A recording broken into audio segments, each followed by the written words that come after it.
Hello everyone, and welcome to my Days of Our Lives official. I hope everyone is having a wonderful day. Before we begin, please hit the subscribe button and give this video a thumbs up. I recall the day in January when the soap opera world learned that Heaven had welcomed Bill Hayes, undoubtedly one of their most musically charming angels. And when he died, unlike previous actors who had died or departed the program, I had little doubt that Days would pay honor to his memory and retire his character. It began when Jack went upstairs to awaken Doug. Instead, he discovered Doug had died in his sleep, with his entire family gathering on the floor below him to celebrate a holiday. The symbolism of Doug upstairs while his family remained below him was not lost on me. It was an appropriate homage to the family man. Having Jack locate him was also fantastic. Jack, like Doug, started as an outcast. Both were con men at best, crooks in reality, but wonderful people in heart.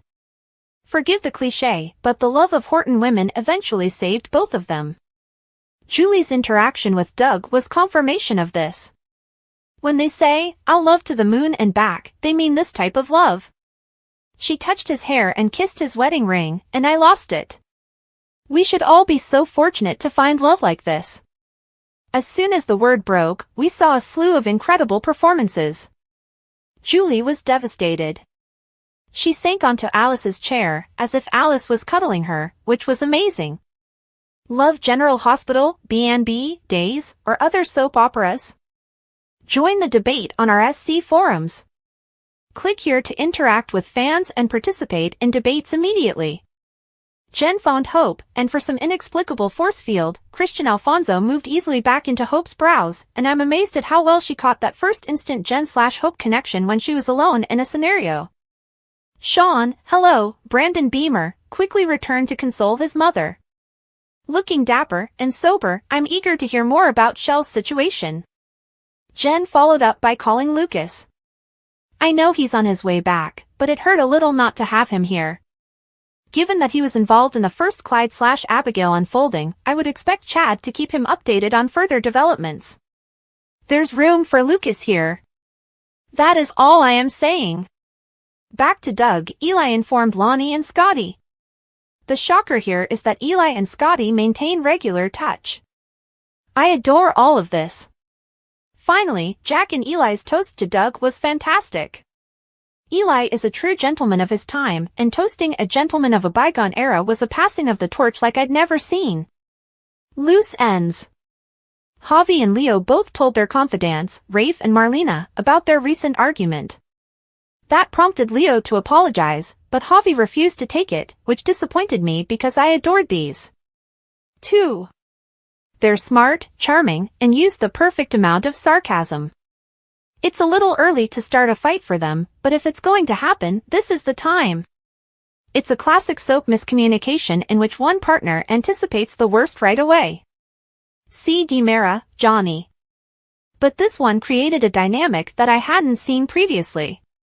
Leo is a little older than Javi, but he too demonstrated a sense of elitism as if someone from a lower income class was out to get him.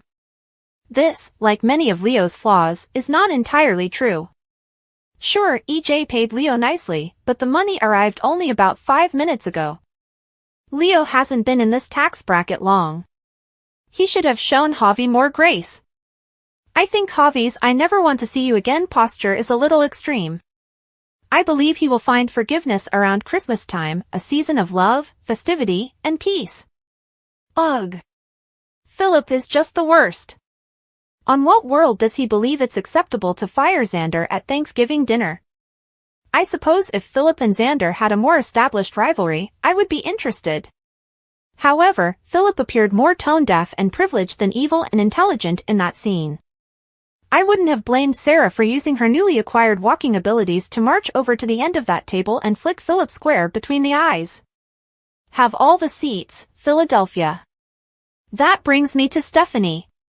She's been rocking a lot smarter and less sunroof look since her return this time around. So I sincerely hope she sees through Philip's ruse and does not fall for him/it. She and Alex struggled to find the right words this time, but they were near. I hope she sees through the surface performances here to the actual reality. I can't believe I'm saying this, but I'm with Alex when it comes to #TeamSanity. When Jennifer slapped Kat and informed her that if JJ and Chad did not come out of this unscathed, Clyde would be the least of her worries, I raised my foam finger in support. I know Chad and JJ were trying to be the "we have a mission" men. But someone had to jump in and remark how fortunate this woman is and how she hasn't paid a dime. I'm starting to wonder if Joy Wesley could compete with Sammy Brady in terms of scheming. Unlike Stefano, Vivian, and Victor, Sammy was more of a manipulative schemer than a violent, murderous one. She mastered the techniques of gaslighting, emotional manipulation, and painful soul-crushing. I say all of this with love since Sammy is one of my all-time favorite TV characters. This raises the question of whether Joy and Johnny actually slept together. Is Joy involved in some kind of scheme? We saw the kiss, but that was it. And every account of the tryst mentions their interplay in a broad sense. There was a lot of drinking, and Johnny plainly had few memories of the evening. This leaves Joy as the solitary witness. And she keeps revealing her secret to everybody who would listen. Motive? She clearly has a reason to make Leo pay for what he did to her parents. And the "we're all cheaters" excuse was just too convenient. So, damaging his work existence appears to be a motivation for her.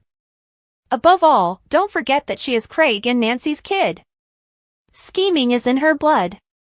I think EJ's offer to have her leave town was the best thing he could have done. I mean for Johnny. Not for me, as I adore Joy.